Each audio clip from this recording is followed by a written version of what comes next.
Igreja Cristo é Vida, a sua cidade refúgio.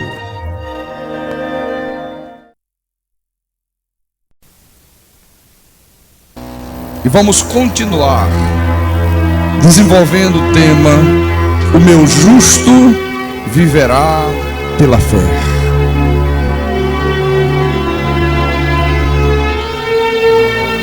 E diz assim o texto sagrado: porque ainda dentro de pouco tempo aquele que vem virá e não tardará. Todavia, quer dizer, até isto acontecer, o meu justo viverá pela fé. E se retroceder, nele não se compraz a minha alma. No versículo 39, Paulo diz: nós, porém, não somos dos que retrocedem para a perdição. Somos, entretanto, da fé para a conservação da alma. Vamos orar ao nosso Deus para que Ele continue a nos ensinar a como viver pela fé, para que nós possamos viver pela fé e vermos a manifestação sobrenatural de Deus em nosso favor. Oremos ao Senhor agora.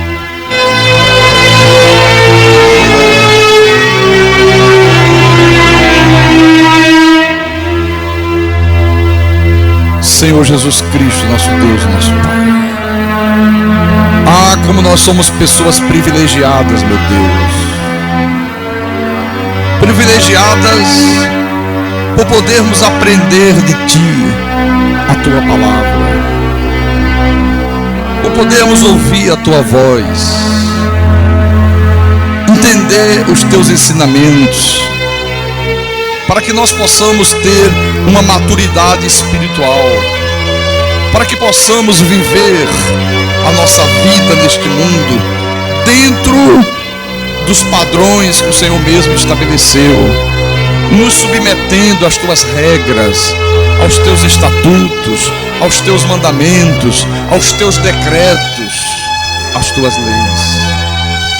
Ah, Jesus, que nesta noite, Senhor, nós possamos crescer um pouquinho mais ainda no conhecimento da Tua palavra. Que esta noite nós tenhamos a oportunidade de galgar alguns degraus na maturidade espiritual, para que nós possamos, Senhor, viver esta maturidade espiritual no dia a dia da nossa vida aqui nesta terra. Então fala-nos, ó Espírito Santo, ensina-nos a Tua palavra, dai-nos entendimento sobre a Tua verdade, e ser glorificado, meu Deus, através da vida de cada um dos Teus filhos, de cada um dos Teus pequeninos. Usa-me como Teu pastor, dá-me capacidade, inspira-me, para que eu saiba pregar a Tua palavra com verdade, para que eu saiba explanar a Tua verdade. Que o Teu nome, Senhor, seja engrandecido através de tudo aquilo que for proclamado deste altar. Eu te peço em nome de Jesus, em nome do Senhor, o Deus eterno, e que todo o povo de Deus que crer diga amém e amém e amém. Graças a Deus. Diga graças a Deus. Meus irmãos, igreja santa, igreja maravilhosa de Jesus Cristo, como é importante o que Deus tem falado conosco ao longo desses cultos, porque de nada adianta você falar de fé, você dizer que tem fé, você dizer que crê em Deus, que confia em Deus, se você não tiver uma plena compreensão do que significa o justo viver pela fé. Porque o que se ensina normalmente nas igrejas, nas religiões, em todos os lugares, é que o justo viver pela fé é viver pela fé em qualquer coisa, é crer em qualquer ensinamento, é crer de qualquer forma, é crer de qualquer maneira. Então nós vemos as pessoas fazendo as coisas mais absurdas, coisas contrárias a Deus, coisas que Deus abomina, coisas do paganismo. Nós vemos as pessoas envolvidas com o misticismo, e elas dizendo, não, Jesus disse, é pela fé, como se agir de qualquer forma estivesse inserido dentro desse contexto aqui. Não.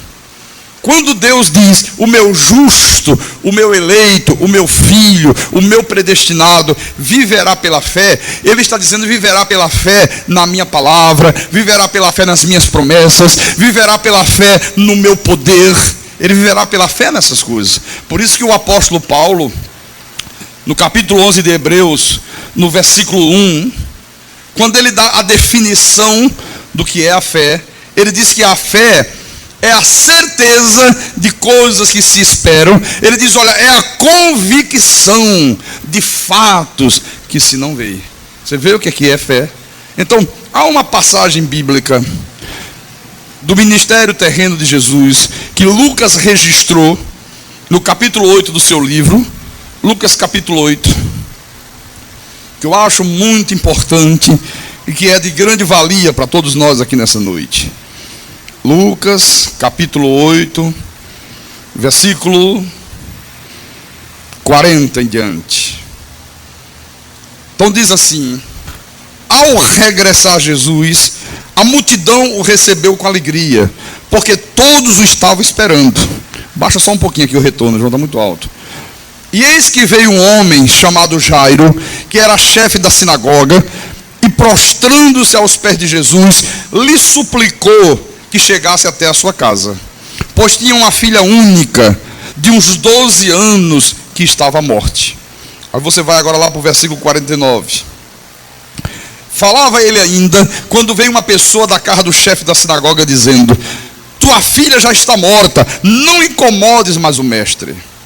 Mas Jesus, ouvindo isto, lhe disse: não temas, crê somente, e ela será salva. Olha que coisa interessante isso aqui, né? De repente veio um homem, Jairo, ele era chefe da sinagoga, e ele se prostrou aos pés do Senhor Jesus Cristo. Ele veio pedir ajuda. Ele disse: Senhor, eu vim pedir para que o Senhor fosse até a minha casa, pois eu tenho uma filha única, de uns 12 anos, e ela está à beira da morte. Ela está gravemente enferma, ela está muito doente. E ele ainda estava falando com Jesus, quando de repente veio alguém da sua casa e traz uma má notícia e diz: Jairo, não incomodes mais o mestre, a tua filha morreu. A tua filha acabou de falecer. Não incomode mais o mestre, não tem mais jeito, não tem mais solução. Mas pasmem, que no versículo 50, quando Jesus ouviu alguém dizer isso para Jairo: olha, tua filha morreu, não incomode mais o mestre. Ou seja, não tem mais jeito, não tem mais solução, não adianta perder tempo, agora ela morreu e a morte é o fim de tudo. Jesus disse para Jairo: Jairo, não temas, crê somente, e ela será salva. Olha, eu creio, meu irmão, que aqui nesse episódio Jesus demonstrou claramente como é o justo vivendo pela fé. Quando Jesus usou essa expressão aqui, não temas, crê somente, Jesus estava exatamente ensinando como é que o justo vive pela fé. Em primeiro lugar, não temer. Ele disse: não temas, Jairo, não temas. Em segundo lugar, ele disse o quê? Crer somente. Olha, o que o Espírito de Deus tem nos ensinado, meus irmãos, ao longo dessas semanas, ao longo desses cultos que nós temos desenvolvido aqui na igreja. O Espírito tem nos ensinado que, por mais grave que seja a situação, por mais difícil que seja o problema que você esteja vivendo, por mais forte, por mais numeroso que sejam os teus inimigos, você não deve temer. Você não deve temer. Nós vimos aqui o exemplo de Daniel, nós vimos o exemplo de Sadraque, de Mesaque, de Abidnego, nós vimos o exemplo do centurião, você lembra, que veio pedir a Jesus ajuda para o seu servo, que estava de cama, paralítico, sofrendo horrivelmente. Olha aqui agora Jesus dizendo: Jairo, não temas, crê somente. Então, quando nós estamos diante de situações difíceis, nós estamos enfrentando lutas, quando você tiver gigantes que se levante diante da tua vida, quando você encontrar muralhas, como as muralhas de Jericó, quando você se deparar de repente com o mar vermelho da vida, com problemas difíceis, o que você deve fazer?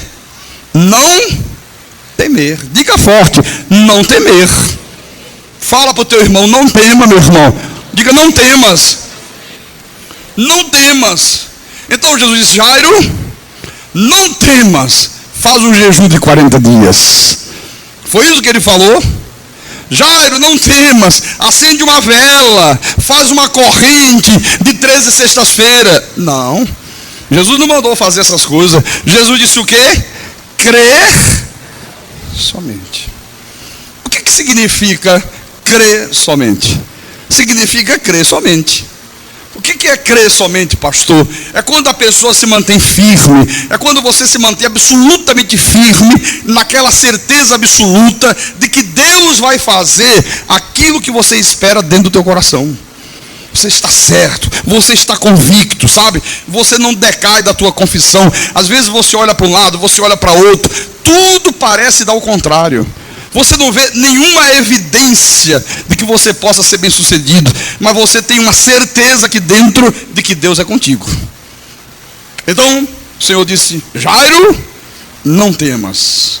Crê somente e ela será salva. Será salva de quê, pastor? Olha, ela será salva da doença, ela será salva desta morte que a abateu. A tua filha será salva de qualquer situação que ela esteja enfrentando neste momento. Irmãos, quando você crê somente, Deus te salva de qualquer situação que esteja trazendo sofrimento para a tua vida. Qualquer situação. Seja uma crise financeira, seja um problema de família, seja uma doença que o médico já disse que não tem cura. Às vezes nós precisamos ser salvos, sabe? Às vezes é uma crise violenta que começa a nos atormentar. Às vezes é uma situação de desemprego, atormenta você. Você precisa ser salvo daquela situação. Às vezes uma doença inesperada que surge, às vezes algo que os médicos dizem, não tem mais cura, não tem mais jeito. Às vezes você precisa ser salvo de inimigos que se levantam, desejando o teu mal, sabe, fazendo algo para prejudicar você. Lembre-se que o Senhor disse, tudo é possível àquele que crê. Como é que normalmente os pregadores da lei principalmente, e os da iniquidade, como é que normalmente eles ensinam ao povo de Deus? Não temas, faz um jejum.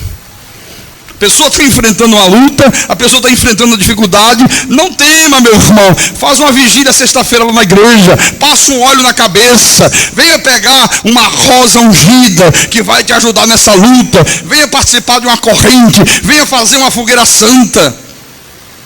Aí você diz assim, pastor, mas os irmãos da lei, pastor, eles costumam dizer que nós temos que jejuar, que nós temos que sacrificar, que nós temos que pagar o preço.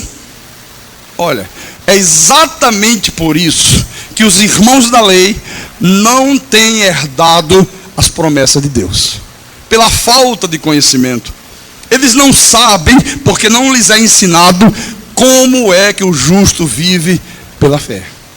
Esta é que é a verdade. Então não herda as promessas. Se você abrir em Romanos, por favor. Romanos capítulo 4, versículo 13 e 14. Paulo diz assim: não foi por intermédio da lei que a Abraão ou a sua descendência coube a promessa de ser herdeiro do mundo, e sim mediante a justiça da fé. Pois se os da lei é que são os herdeiros, anula-se a fé e cancela-se a promessa. Então Paulo está dizendo aqui que não é por intermédio da lei, não é por intermédio das obras da lei, não é por intermédio de jejum, não é por intermédio de sacrifício, não é por intermédio da guarda do sábado, não é por intermédio de batismo, dias de festa, luas, que são as coisas das obras da lei, que se herdam as promessas. Não é através dessas coisas que você vai herdar as promessas de Deus. É mediante o quê? Mediante a justiça da fé. Você está compreendendo?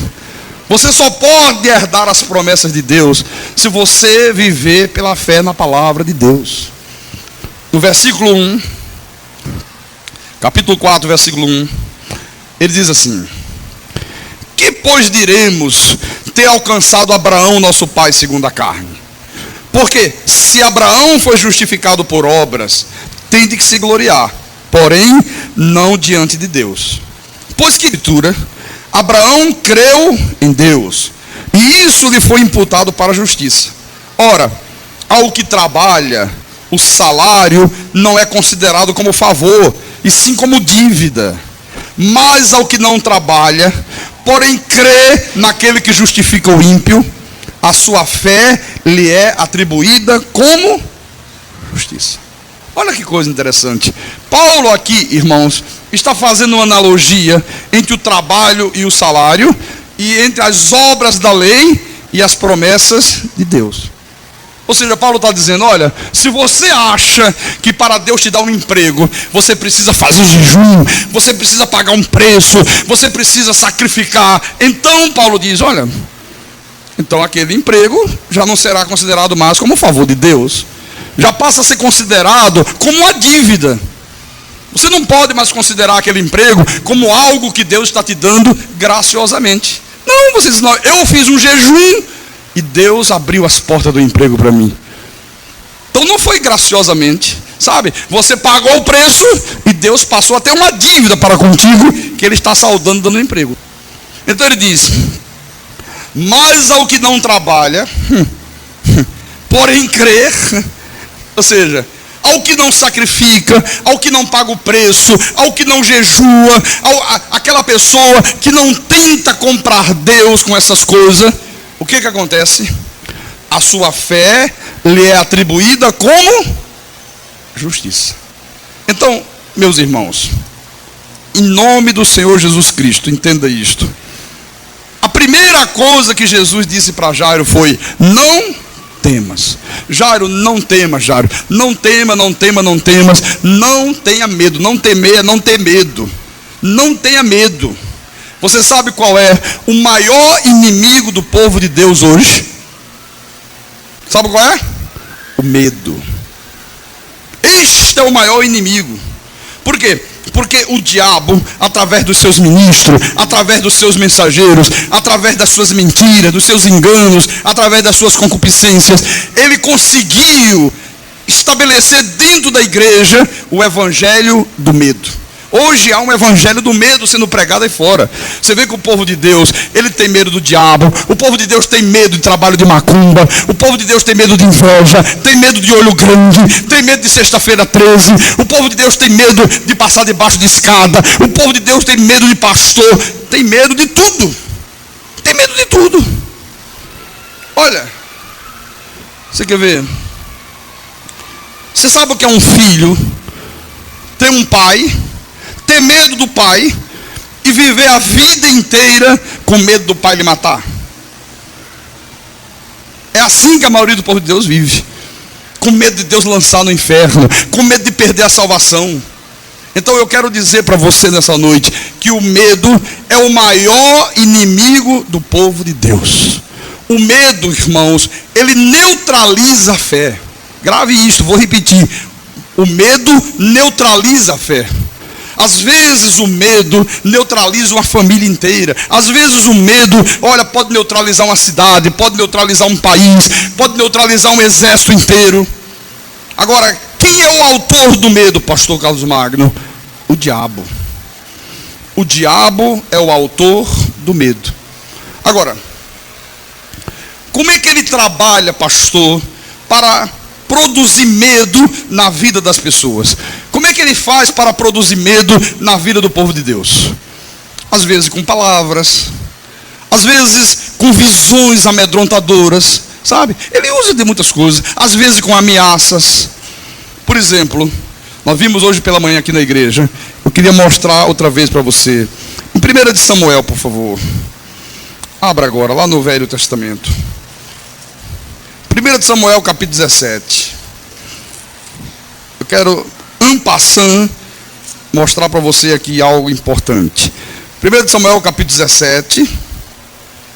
versículo 4, diz assim: então saiu do arraial dos filisteus um homem guerreiro, cujo nome era Golias de Gate, da altura de 6 côvados e 1 palmo. Trazia na cabeça um capacete de bronze e vestia uma couraça de escamas, cujo peso era de 5.000 ciclos de bronze. Trazia caneleiras de bronze nas pernas e um dardo de bronze entre os ombros. A haste da sua lança era como o eixo do tecelão, e a ponta da sua lança de 600 ciclos de ferro. E diante dele ia o escudeiro. Olha a visão que estava sendo apresentada aos soldados de Israel. Um sujeito enorme, uma altura grandiosa, um homem gigante, por isso que era chamado de gigante, muito bem vestido para a guerra, usando paramentos de guerra, uma lança enorme, um escudo grande. Olha, quando eles olharam assim, gente do céu, só em olhar para a altura do homem, já começaram a ficar com o quê? Com medo. Só em ver, só a visão já trouxe medo. Continue. Versículo 8. Parou, clamou às tropas de Israel e disse-lhes: para que saís formando-vos em linhas de batalha? Não sou eu filisteu e vós servos de Saul? Escolhei dentre vós um homem que desça contra mim. Se ele puder pelejar comigo e me ferir, seremos vossos servos. Porém, se eu o vencer e o ferir, então sereis nossos servos e nos servireis. Disse mais o filisteu: hoje afronto as tropas de Israel. Dá um homem para que ambos pelejemos. Versículo 11. Ouvindo Saul e todo Israel estas palavras do filisteu, espantaram-se e temeram muito. Olha só, primeiro a visão de Golias já produziu medo.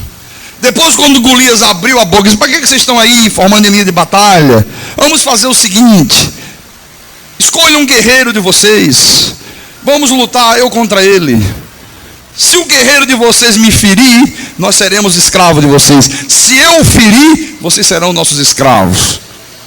Eu hoje afronto as tropas de Israel. Eu desafio vocês. Estou desafiando vocês. Olha, quando eles ouviram Golias falar com essa segurança, com essa firmeza, desafiando qualquer soldado do exército de Israel, olha o resultado: espantaram-se e temeram muito. No versículo 24: todos os israelitas, que coisa impressionante, hein? Todos. Olha, não restou um, não escapou um. Todos os israelitas, vendo aquele homem, fugiam de diante dele e temiam grandemente. Então você vê a visão de Golias, a altura, o tamanho de Golias, né? O tamanho da sua lança, a força do seu braço. Olha, tudo isto, aliado às afrontas que ele estava lançando contra o povo de Israel, fez com que o rei Saul e todo o povo de Israel, todos os soldados de Israel, se espantassem e sentissem muito medo. Todo um exército intimidado pelo medo. O rei ficou intimidado, meu irmão. Todo mundo intimidado. Você vê, o medo às vezes intimida uma igreja. O medo às vezes intimida uma família. O medo pode deixar intimidado um país. Por isso que o Senhor disse: Jairo, não temas. Não tema, não tenha medo. Não te espante, né? Crê somente, confie em Deus somente. Deixa eu mostrar um outro exemplo que está aqui na palavra de Deus. Por favor, 1 de Reis, capítulo 19, versículo 1 em diante. Isso aqui aconteceu com o profeta Elias. Um dia antes, Elias enfrentou 450 profetas de Baal. Você conhece a história, né? Aquele desafio no alto do Monte Carmelo, e ele desafiou, e os profetas de Baal passaram uma manhã inteira e não teve resposta. Depois o profeta disse: olha, eu vou orar a Deus agora, e o meu Deus vai responder com fogo. E Deus respondeu com fogo. Um exemplo extraordinário de fé. Mas veja o que aconteceu no dia seguinte. Capítulo 19, versículo 1. Acabe fez saber a Jezabel tudo quanto Elias havia feito, e como matara todos os profetas à espada. Ah, se isso pudesse ser feito hoje, que delícia, né? Se a gente pudesse matar todos os profetas de Baal à espada, eu ia logo na frente. Comprar uma espada bem grande, bem afiada. Elias matou 450 espadas. Se pudesse pegar essa turma hoje aí e matar a espada, seria uma beleza. Versículo 2. Então Jezabel mandou um mensageiro a Elias a dizer-lhe: façam-me os deuses como lhes aprouver, se amanhã a estas horas não fizer eu a tua vida como fizeste a cada um deles. Esta rainha perversa, esta mulher ímpia, essa semente da perdição, quando soube o que o profeta Elias tinha feito com seus profetas falsos, ela disse: olha, manda um recado para este homem, diga para ele, olha, que amanhã eu vou fazer o mesmo, nesta mesma hora, eu vou fazer com ele o que ele fez a cada um dos profetas de Baal. Quando Elias ouviu, você lembra que eu falei ainda há pouco, que às vezes o diabo, ele incute o medo através de ameaças. Isso foi uma ameaça tremenda. Uma rainha ameaçando. Olha o versículo 3. Temendo, pois, Elias, levantou-se, e para salvar sua vida se foi, e chegou a Berseba, que pertence a Judá, e ali deixou o seu moço. Ele mesmo, porém, se foi ao deserto, caminho de um dia, e veio e se assentou debaixo de um zimbro, e pediu para si a morte, e disse: basta, toma agora, ó Senhor, a minha alma, pois não sou melhor do que meus pais. Irmãos, o maior profeta de Israel, fugindo para um deserto, com medo de um recado ameaçador de uma mulher ímpia, correu para o deserto, com medo, pediu a morte. O que o diabo usou para gerar medo na vida de Elias? Palavras ameaçadoras. Olha, Jezabel mandou dizer para você, profeta, que amanhã, a esta hora, ela vai te matar. Da mesma maneira que você matou a fio de espada os 450 profetas de Baal, ela vai fazer contigo. Olha, irmãos, no dia a dia da nossa vida, isso também acontece. Às vezes é um chefe que ameaça você no teu trabalho, na tua empresa. Às vezes é um falso profeta ameaçando você. O diabo vai te pegar ali na esquina. Se você sair daqui, o demônio vai voltar com mais 7. Se você cortar o cabelo, você perde a tua salvação. Às vezes a ameaça vem através de um marido ímpio, de uma esposa incrédula. Às vezes através de um filho. Usa palavras ameaçadoras. Às vezes, esta voz ameaçadora de Jezabel vem através de uma notícia que você ouve no rádio, de uma notícia que você ouve através de uma televisão. Às vezes você liga a televisão, está lá ameaças de crise e o desemprego. Ora, está acontecendo isso, está acontecendo aquilo. O Brasil vai ficar igual a Argentina. Já ouviu isso? Aí você liga lá, Argentina, mais da metade da população desempregada, um caos total, a miséria tomando conta do país, e vem uma ameaça. Nós podemos, para a noite, nos tornarmos uma Argentina. Olha a ameaça que vem. Às vezes, meus irmãos, esta ameaça aqui vem pelo que você lê nos jornais. Por isso que eu não gosto, de ficar lendo coisas negativas. Eu não perco meu tempo para ler determinados jornais lecos que existem por aí afora. E tem gente que lê só crime, você lê, você fica tão intimidado, você diz: não vou mais sair de casa não, vou ficar aqui dentro para o resto da vida. Só ameaça, só ameaça, só ameaça. Sabe? Às vezes essa ameaça aqui vem pela boca de um irmão da igreja.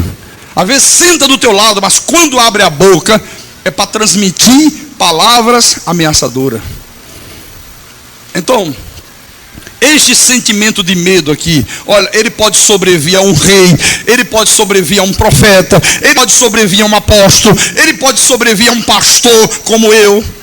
pode sobrevir a qualquer pessoa que não tenha um conhecimento perfeito de Deus, ou se tiver um conhecimento perfeito, se ela não estiver vigiando. Às vezes a pessoa tem, mas na bobeira. O Senhor disse, orai e... Não. Ele disse, vigiai e orai. Primeiro mandou vigiar, depois orar. Depois, normalmente o povo de Deus ora e não vigia, sabe? Aí, quando abre os olhos, já foi pego. Então veja, por favor, em Mateus, capítulo 14, versículo 25. Diz assim: na quarta vigília da noite, foi Jesus ter com eles, andando por sobre o mar. E os discípulos, ao verem-no andando sobre as águas, ficaram aterrados e exclamaram: é um fantasma! E tomados de medo, gritaram. Dá para você imaginar isto? Eles foram, os discípulos estavam atravessando o mar, num barco. Jesus ficou um pouco para trás, disse, bom, agora eu vou ao encontro deles, vou por sobre as águas. O Senhor Jesus saiu andando por sobre as águas. Vendo quando eles olharam assim, ai, olha lá, começaram a gritar. Versículo 27. Mas Jesus imediatamente lhes disse: tende bom ânimo, sou eu, não temais, não tenham medo. Respondendo-lhe Pedro disse: se és tu, Senhor, manda-me ter contigo por sobre as águas. E ele disse: vem. E Pedro, descendo do barco, andou por sobre as águas e foi ter com Jesus. Versículo 30. Reparando, porém, na força do vento, teve medo. E começando a submergir, gritou: salva-me, Senhor. Olha que coisa. Senhor, se és tu, manda que eu vá ao teu encontro por sobre as águas. Vem, Pedro, pode vir. Pedrinho desceu do barco e tranquilo e calmo, andando por sobre as águas, como se estivesse andando no calçadão de Boa Viagem, como se estivesse andando ali no Parque 13 de Maio. Mas a palavra diz que ele, reparando na força do vento, o vento estava soprando forte. Ele disse: ai, Jesus, ai que vento forte, ai que vento forte. Ele teve o quê? Medo. E começou a afundar. Enquanto ele não deu bolas para o vento, enquanto ele não reparou no vento, enquanto ele olhou para Jesus e caminhou, estava tudo bem. Na hora que ele desviou a atenção de Deus e começou a olhar para as circunstâncias que lhe cercavam e viu a força do vento, veio o medo, começou a afundar. Nunca desvia a tua atenção de Deus, nunca desvia a tua atenção da palavra. Olha para a palavra, olha para Deus, não olha para a força dos ventos, não olha para as circunstâncias, não dê a mínima para aquilo que os teus olhos estão vendo, para aquilo que os teus ouvidos estão ouvindo, para aquilo que o teu corpo está sentindo, porque senão você começa a submergir. Quantas vezes, meus irmãos, o mar da vida é tempestuoso. Quantas vezes o vento sopra forte. A tua vida, de repente, é sacudida por um vento forte, por um vendaval. Eu mesmo já enfrentei ventos fortíssimos. Ao longo dessa minha vida ministerial, eu já enfrentei ventos, meu irmão, de mais de 200 km por hora. Você sabe por que Pedro teve medo aqui? O que incutiu medo em Pedro? O que despertou medo no apóstolo? Você sabe por que ele teve medo? Porque Pedro ainda não conhecia Jesus perfeitamente. Pedro ainda não sabia que ali estava o Deus Todo-Poderoso que havia se feito carne. Pastor, Pedro ainda não sabia. Não sabia. Bom, mas isso é o que o irmão pensa. Não, eu vou te provar isso na Bíblia. Por favor, em Mateus mesmo, um pouquinho atrás, volte um pouquinho, capítulo 8, capítulo 8 de Mateus, vamos ver isso com Bíblia na mão, versículo 23, outro episódio acontecido com eles, um pouco antes, hein? Então diz assim: então, entrando ele no barco, seus discípulos o seguiram. E eis que sobreveio no mar uma grande tempestade, de sorte que o barco era varrido pelas ondas. Entretanto, Jesus dormia. Mas os discípulos vieram acordá-lo, clamando: Senhor, salva-nos, perecemos. Perguntou-lhes então Jesus: por que sois tímidos, homens de pequena fé? E levantando-se, repreendeu os ventos e o mar, e fez-se grande bonança. Versículo 27. E maravilharam-se os homens, dizendo: olha o que eles disseram: quem é este que até os ventos e o mar... Como eles não tinham ainda uma clara percepção de que ali estava o Deus Criador dos céus e da terra. Quem é este? Quem é este? Que até os ventos e o mar obedecem a sua voz. Quem é este? Eles não sabiam verdadeiramente quem era Jesus. É como nos dias de hoje, para muitas pessoas, Jesus não passa de uma segunda pessoa de uma Santíssima Trindade. Para outros, Jesus não passa do Cristo crucificado do Porto das Caixas. Para outros, Jesus não passa de um copo com água na frente do rádio, de uma rosa ungida, de um vidrinho com óleo, de uma estátua de gesso que fica muitas das vezes pendurada na parede, ou então uma estátua de ferro, ou de ouro, ou de prata, que as pessoas carregam no pescoço. Mas para nós, da graça de Deus, nós que temos um conhecimento perfeito do Senhor Jesus, Ele é o quê? O único e verdadeiro Deus. Diga com os seus lábios: Jesus é o único e verdadeiro Deus. Pastor, qual é o antídoto, pastor, que nós podemos utilizar contra qualquer tipo de medo? Qual é o antídoto? É o que eu quero te mostrar agora. Lá no finalzinho da Bíblia, na primeira epístola de João, capítulo 4, 1 de João, capítulo 4, versículo 8, diz assim: aquele que não ama não conhece a Deus, pois Deus é amor. Diga: Deus é amor. Versículo 18: no amor não existe medo, antes o perfeito amor lança fora o medo. Ora, o medo produz tormento. Logo, aquele que teme não é aperfeiçoado no amor. Então o que João está dizendo aqui? Ele está dizendo que Deus é amor. Deus é amor. Depois ele diz o quê? Ele diz que no amor, ou seja, em Deus, não existe medo. Isso antes, o perfeito amor, ou seja, o perfeito Deus, lança fora o medo. Não é o que ele está dizendo aqui. Então qual é o remédio contra o medo? É você conhecer o perfeito Deus. Como é que se conhece o perfeito Deus, pastor Carlos Magno? Conhecendo a palavra de Deus. Tendo o conhecimento perfeito da palavra. Olha, se você não conhecer a palavra, mediante a revelação do Espírito Santo, como esta igreja aqui tem ensinado, você vai ter uma imagem de Deus muito distorcida. Você não vai conhecer Deus como a Bíblia apresenta. Porque esse Deus imperfeito que os homens criaram, esse Deus imperfeito que tem sido proclamado, que tem sido anunciado aí fora, ele vai ficar tomando conta da tua mente e ele vai fazer de você um escravo do medo. Todas as pessoas que não conhecem o perfeito Deus, elas são escravas do medo.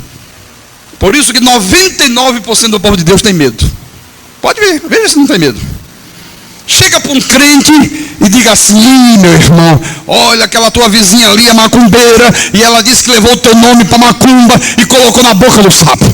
Pessoas corre para a igreja: pastor, por favor me ajuda, pastor. O que foi mesmo? O que houve? Pastor, uma tragédia, pastor. Qual foi a tragédia, minha irmã? Olha, pastor, a minha vizinha macumbeira, muito santa, sabe, pastor? E o meu vizinho lá acabou de me dizer que ela disse que levou o meu nome para colocar na boca do sapo. E o que tem, minha irmã? O que tem, pastor? Desde que eu soube disso, eu estou sentindo um arrepio. Olha aqui, pastor, estou todo arrepiado. Olha, se alguém disser para a gente isso, colocar o nosso nome na boca do sapo. Se alguém disser para mim: pastor Carlos Magno, colocar o teu nome na boca do sapo, pai de santo, não sei das quantas vezes isso. Coitado do sapo. Coitado do sapo mesmo, vai morrer seco.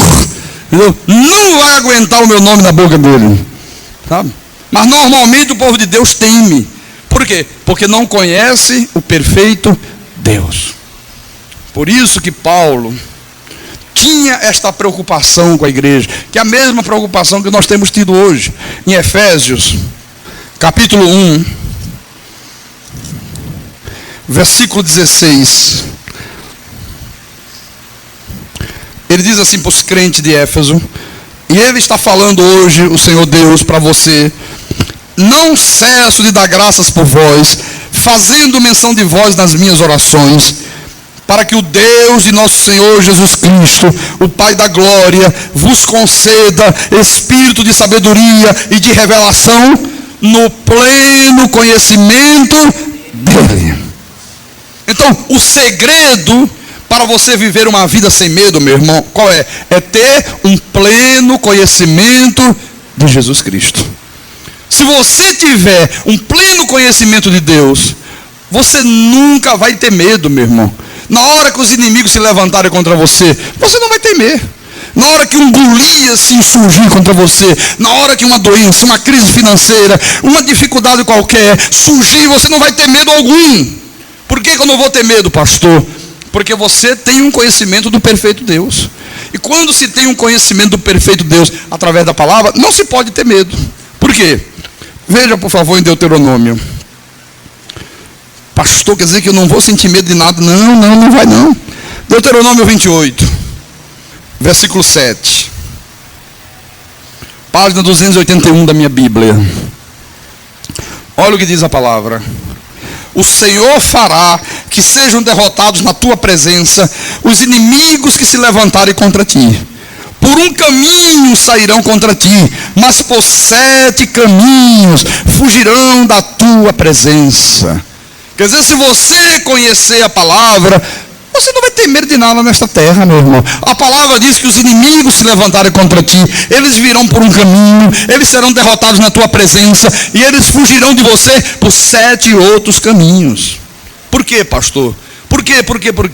Porque a palavra promete. O Deus perfeito promete isto. No Salmo 91,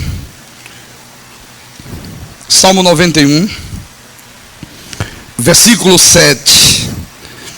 Olha o que diz a palavra. Caiam 1000 ao teu lado e 10.000 à tua direita, tu não serás atingido. Aleluia. Diga graças a Deus. Diga graças a Deus. Versículo 10. Nenhum mal te sucederá, praga nenhuma chegará à tua tenda, porque aos seus anjos dará ordem a teu respeito, para que te guardem em todos os teus caminhos.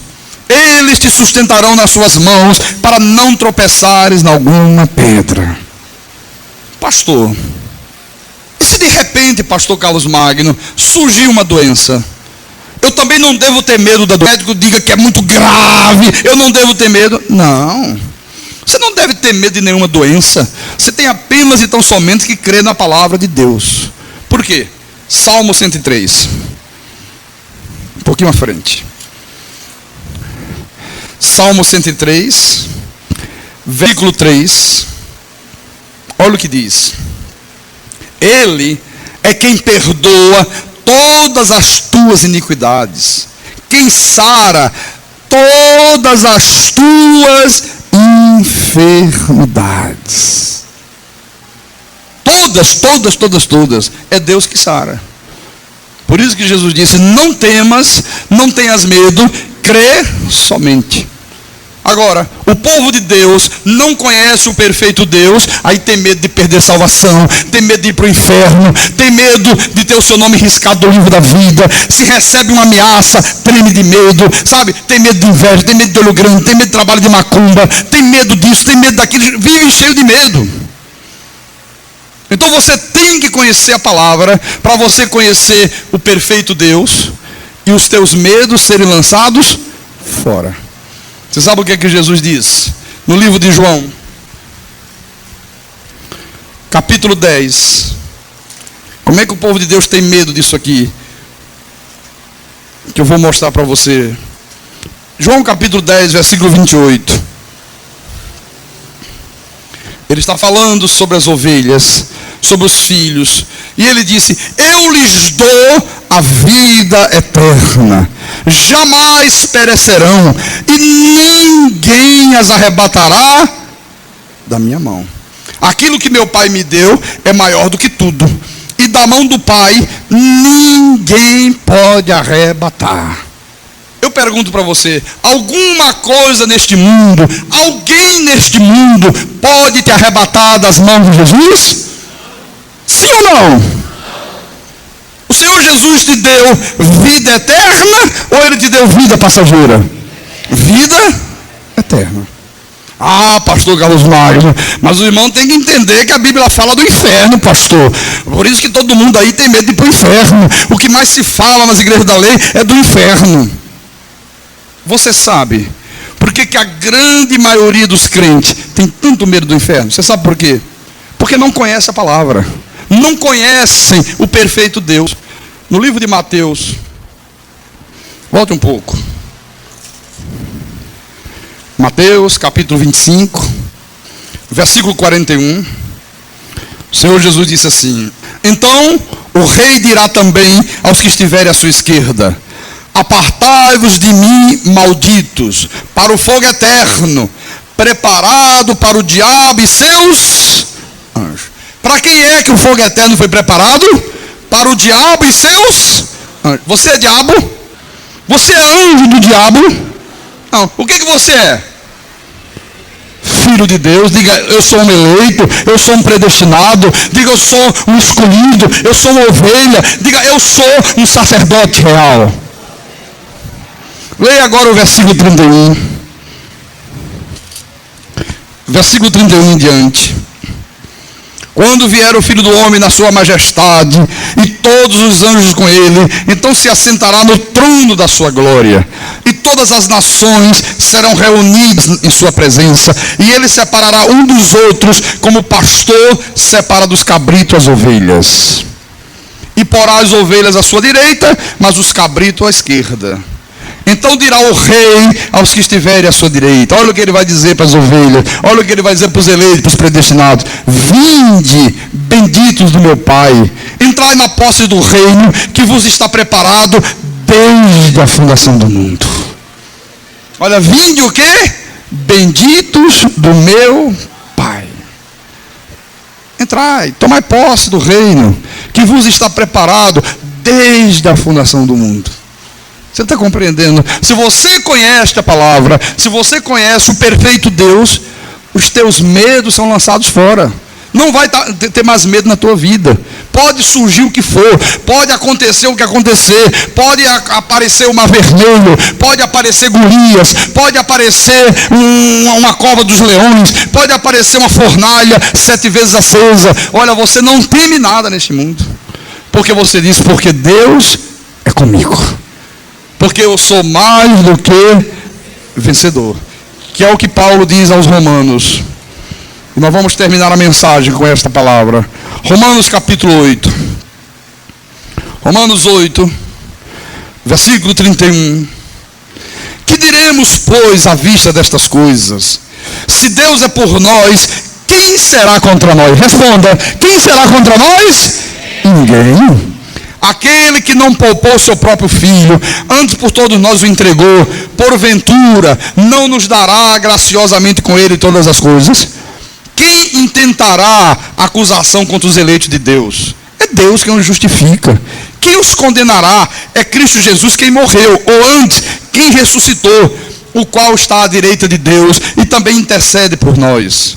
Quem nos separará do amor de Cristo? Será tribulação, ou angústia, ou perseguição, ou fome, ou nudez, ou perigo, ou espada? Como está escrito: por amor de ti, somos entregues à morte o dia todo. Fomos considerados como ovelhas para o matadouro. Em todas estas coisas, porém, somos mais do que perdedores. Não, somos mais do que vencedor, por meio daquele que nos amou. Agora, olha a confissão de Paulo, olha a certeza Porque eu estou bem certo, não tenho dúvida, de que nem a morte, nem a vida, nem os anjos, nem os principados, nem as coisas do presente, nem do porvir, nem os poderes, nem a altura, nem a profundidade, nem o inferno, nem o diabo, nem uma doença, nem qualquer outra criatura poderá separar-nos do amor de Deus que está em Cristo Jesus, o nosso Senhor. Aleluia! Em todas estas coisas somos mais do que vencedores. Então, irmãos, saia daqui esta noite com isto gravado na tua mente. Quando você enfrentar uma situação adversa, quando você se deparar diante de um inimigo, diante de uma situação difícil, lembre-se disso: não temas, crê somente, tu serás salvo. Não temas, crê somente. Deus estará dizendo: e eu te salvarei desse inimigo, eu te salvarei dessa situação, eu te salvarei desta encrenca, eu te salvarei desta dívida, eu te salvarei desta fornalha ardente, eu te salvarei desta cova dos leões. E o medo não vai neutralizar a tua fé, o medo não vai encontrar lugar no teu coração. Amém? Quem tem ouvidos, ouça o que o Espírito falou à igreja, em nome do Senhor Jesus Cristo, para a glória de Deus.